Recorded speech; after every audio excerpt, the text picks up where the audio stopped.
Inès Lili, vous êtes une citoyenne engagée, vous êtes une militante féministe bien connue en Tunisie. D'ailleurs, c'est Simone qui vous a d'une certaine manière invité sur ce plateau. Faire participer les femmes au pouvoir, ce n'est pas toujours évident, c'est toujours un combat. Alors, je vous remercie d'abord pour l'invitation et je salue les invités sur le plateau et Leïla Toubel, l'artiste qui est de l'autre côté du studio. Je voudrais juste rectifier une petite chose. Je ne suis pas une militante féministe très connue. Je suis une simple personne qui souhaiterait faire partie d'un projet de citoyenneté active, c'est-à-dire exercer et vivre mes droits en tant qu'être humain et en tant que Tunisienne. Donc la question d'accès au pouvoir, surtout pour les femmes, ce n'est pas une chose évidente, non seulement en Tunisie, mais un peu partout dans le monde. Nous vivons dans un monde plus ou moins globalisé où le patriarcat a jusqu'à maintenant le maître mot, bien que les femmes ont pu accéder à plus de droits qu'auparavant. Donc si on vient à la question Oui ? Pardonnez-moi. Est-ce qu'il faut aussi convaincre les hommes de soutenir les femmes dans leur candidature? Est-ce que ça, c'est un discours qui est audible là-bas en Tunisie? Je pense personnellement qu'il y a plusieurs hommes qui souhaiteraient comprendre c'est-à-dire le désir de plusieurs femmes qui souhaiteraient accéder au pouvoir ou avoir plus de droits. Seulement, ils ne sont pas tous... prêts. Et il y en a ceux qui s'accrochent aussi à cette société patriarcale qui leur donne de droits qu'ils croient acquis, qu'ils croient à des droits normaux, et c'est ainsi que ça devrait se passer. Donc il y a une partie des hommes qui sont intéressés, qui essayent de s'activer, mais il y a une partie des femmes aussi qui devraient s'intéresser, qui sont complètement contre les droits des femmes. Donc la question n'est pas être femme ou être homme en soi, c'est être conscient que l'égalité entre les hommes et les femmes, entre les régions et entre les jeunes et les moins jeunes, entre les gens qui ont la chance et ceux qui ne l'ont pas, c'est une question pour laquelle on doit se battre. Et pour ce faire, il faudrait commencer par quelque chose. À mon avis, la participation, le renforcement des capacités des femmes et des jeunes à vouloir s'exprimer, à vouloir présenter leurs projets à leur manière pour changer le monde est un droit, est un devoir de toutes les personnes qui désirent voir un monde plus égalitaire.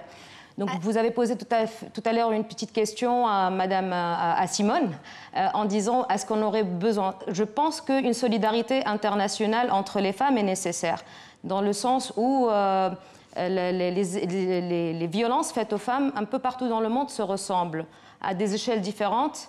Seulement, il est important d'être dans une solidarité. Ce n'est pas une logique de « on n'a pas l'expérience et les autres l'ont ». Oui, c'est certain. On devrait avancer ensemble dans les connaissances. Et le partage des connaissances est un premier pas dans la solidarité.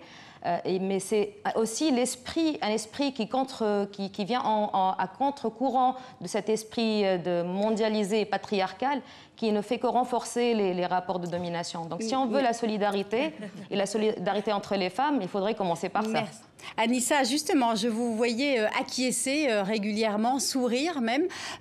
Comment fait-on pour inciter de jeunes femmes à s'engager plus largement dans le débat politique, citoyen, public ? Alors, j'acquiesce et je souris parce que j'ai fait un travail là-dessus. En fait, j'ai réalisé un documentaire sur la violence politique, exercée contre les femmes en Tunisie et leur participation dans la politique après la Révolution, en suivant notamment le parcours d'une association qui s'appelle la Ligue des électrices tunisiennes, qui travaille à créer un leadership féminin et féministe à tous les niveaux, donc des élections municipales à beaucoup plus haut, mais même dans des instances comme, je ne sais pas moi, le Conseil de l'ordre des médecins, etc.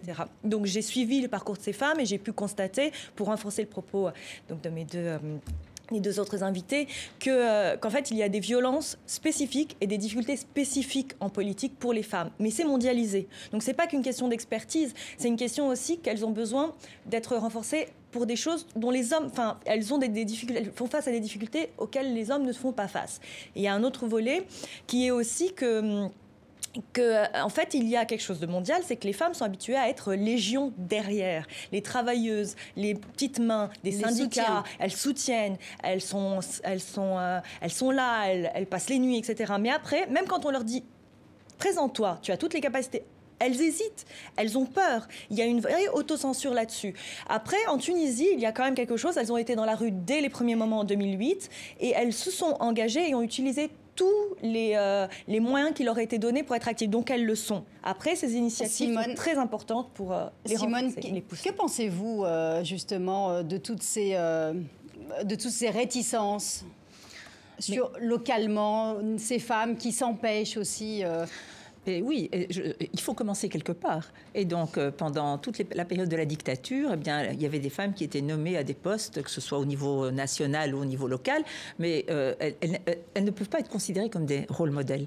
Et ce que nous essayons de faire aussi, c'est impliquer aussi des femmes en Tunisie qui ne sont pas des élus en politique, mais qui sont des femmes qui ont réussi dans la vie économique, dans la vie sociale, dans la vie culturelle, justement, parce qu'elles peuvent constituer des rôles modèles. Et donc, il faut à la fois travailler là-dessus. Il faut aussi travailler à encourager des jeunes candidates à se présenter. Ça fait partie de nos objectifs. Et il faut aussi faire en sorte que cet échange entre cette solidarité dont on a parlé, cet échange entre des élus locales européennes et des élus ou de futurs élus tunisiennes puisse vraiment se développer. Et n'oublions pas les hommes, c'est fondamental.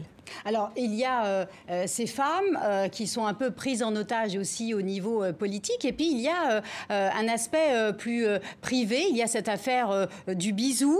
Inès Lili, cette affaire a fait beaucoup de bruit. Il y a même 2 personnes, un homme et une femme, qui ont été condamnées à de la prison ferme. La police des mœurs reste encore très active. Et ça, c'est un autre volet de cette libération prochaine des femmes. Alors, ça, c'est de l'ordre de voir la constitution, la nouvelle constitution tunisienne et dans quelle mesure elle est appliquée. Ça ne s'arrête pas à cette histoire du bisou. Il y a beaucoup de libertés individuelles qui sont bafouées et c'est au cas par cas. Donc, c'est pas... Quand on pose la question, quand on essaye d'être scandaliste, dénoncer ces pratiques-là, on nous répond par une phrase qui est devenue assez bateau. Ce n'est pas une approche méthodique du régime, ce n'est que des faits un peu improvisés. Mais comment expliquer qu'aujourd'hui, en Tunisie... Comment expliquer, pardon, qu'en Tunisie aujourd'hui, un homme et une femme, parce qu'ils ont échangé un bisou chaste, puissent écoper d'une prison ferme? Comment vous expliquer aussi aujourd'hui en Tunisie qu'on a un article qui annonce et qui confirme qu'on a la liberté d'opinion, la liberté d'adopter la religion qu'on veut ou pas, et qu'il y ait des gens qui ont traité de mécréants, même par les plus hautes instances dans le pays. Donc ça, c'est aussi un non-respect, un problème réel en Tunisie par rapport...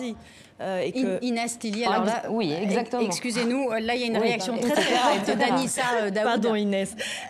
Non, elle a tout à fait raison. Il ne faut pas oublier que derrière notre belle réussite démocratique qui est réelle, il y a aussi un problème d'application de notre Constitution. On n'a toujours pas, par exemple, de Conseil constitutionnel.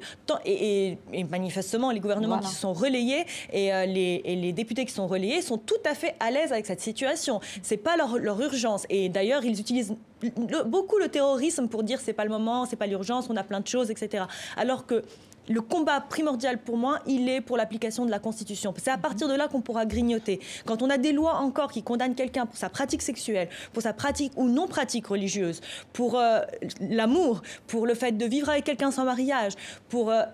ce n'est pas vivable. Or, et la police est le grand challenge de cette transition démocratique. Nous sommes encore dans un État policier.